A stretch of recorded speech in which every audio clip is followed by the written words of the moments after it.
So I want to talk more about the aperture today, and I know I've made videos about this, but it keeps like resonating in my head, and so I just figured if it's ringing in my head, maybe it should be ringing in yours. And I talked in a recent video I shared this, but again I'm just going to reiterate it again. Um, that aperture, the size and shape of it is critical for the volume and tone that we desire. In most trumpet players, we've been told that as we ascend, we're supposed to like firm up here and get tightened, blow harder, all those kinds of things, which is more or less accurate. But what happens is that unless we actively work to oppose it, those actions of firming up here will make the aperture close in size and change in shape, and as we do that, our tone changes.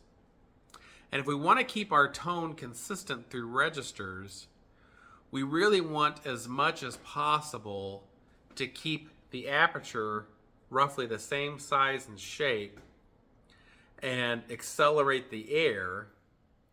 And then we're using the muscles here to create resistance, but we're also using the muscles here to some degree to keep that aperture open, to pull that aperture open as we're blowing, not before we're blowing, to be clear, but while we're blowing, so that as we start to firm up through here, it's not causing the aperture to close down, which will then cause the sound to close down. Now, there are times we'd want that aperture to get smaller, and that's when we want to play with a quieter, smaller sound in the upper register. I think the shape of it, and the shape is almost like the side-to-side shape. I feel like that's almost real important for the tone. Your tone's coming through there, and sort of like the wider it is, maybe like the bigger the tone.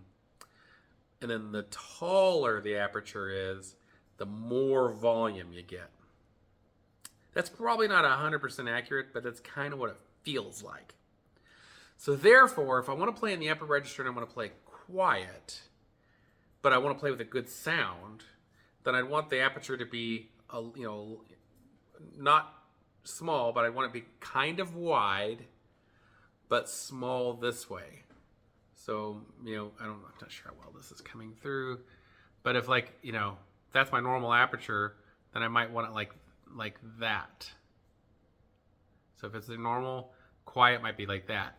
I wouldn't necessarily want it like that, where it's all squeezed in together. That'll make the sound like it's super squeezed in. And I've really kind of come to the realization lately that throughout a lot of my playing career, that's where my struggles have fallen. That as I would firm up here, I was allowing the aperture to close entirely and basically shut off. And so I've been really conscious these last, I would say, few weeks.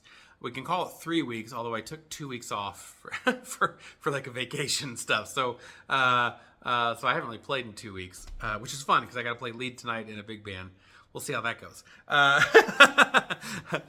But I've been really conscious about this, trying to keep this aperture size the same as I change volume and change registers. And so far, I'm having good success with it. The side-to-side size is like a new thing that's been rolling through my head in the last 24 hours or so. But the top size of the aperture, I've been conscious of the last few weeks. And I've been trying to intentionally make sure that aperture is big enough so that whatever sound I have in one register, I can maintain that sound in the higher register by just adding a little bit more air and resistance.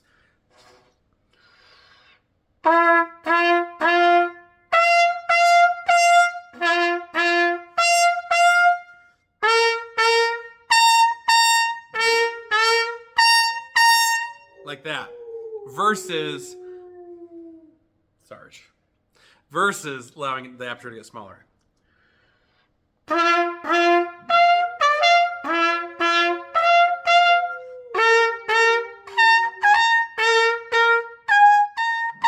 You hear if I've let it get smaller, like the sound just totally changes. It actually creates more work, and it doesn't sound as good, especially if you're doing like any kind of commercial playing. It definitely doesn't sound as good.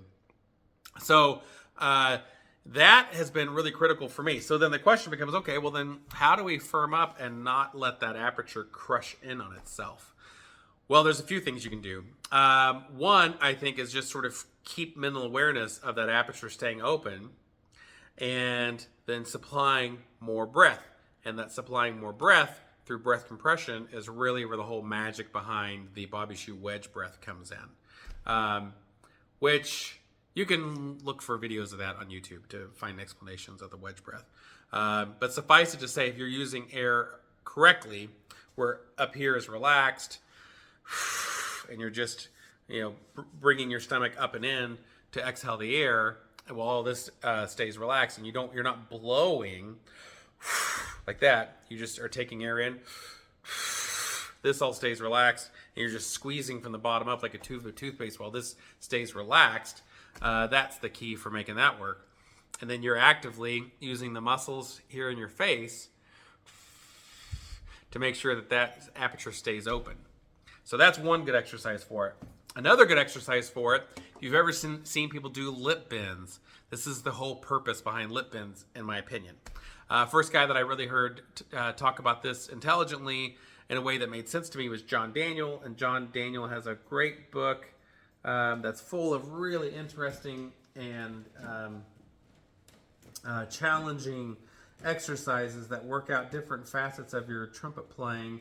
And is it called the Trumpet Manual? I will try to find it and add the name of the book in the comments, or not in the comments, in the description. But the lip bending is really important for that. And so when you lip bend, you want to hold the note and then open that aperture so that the pitch goes down to the note before it, or note below it. I'll go this direction so you can see the valves.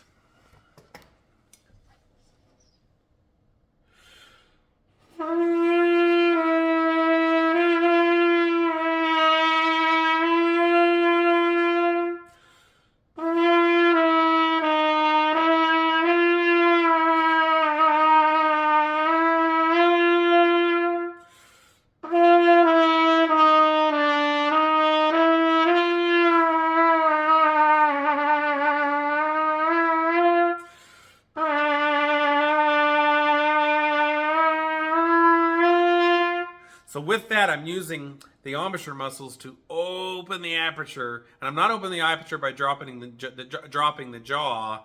That's kind of cheating. That works to a point, but you'll find that impossible when you get in the upper register. So you keep all that the same, and you just pull here. Now, you're not smiling back that way necessarily. You're just keeping that aperture open. And that just becomes necessary when you're playing in the extreme upper register. You're playing with a lot of volume, and it becomes critical when you're using a shallow mouthpiece. Now, if you're using a deeper mouthpiece, this is a Stork 5B. It's not quite, it's critical to make it easy, but you can kind of force your way in to opening that aperture by just using pressure, which is what a lot of people do. But if you're one of those people that says, I can't play a shallow mouthpiece, that's why. This is how you play a shallow mouthpiece. That maybe ought to be another video or a separate video, how to play a shallow mouthpiece. And I'll show you. So here's, I just tend to grab whatever mouthpieces I have laying around. This is a Schilke 6A 4A. And most people would consider a 6A 4A to be a very, very small mouthpiece. Small rim diameter, very shallow. This was the mouthpiece that Bill Chase famously played. And so most people would consider that very difficult. And most people, when they play a mouthpiece the size of a 6A 4A, feel like they just immediately bottom out and can't play at all. That's because they're playing with their aperture too tight. So it's like it's squeezed together. And as they ascend, they're just blowing harder through that tiny hole. None of it's working. You have to keep it open and then add compression through your lower abdomen while leaving all this open.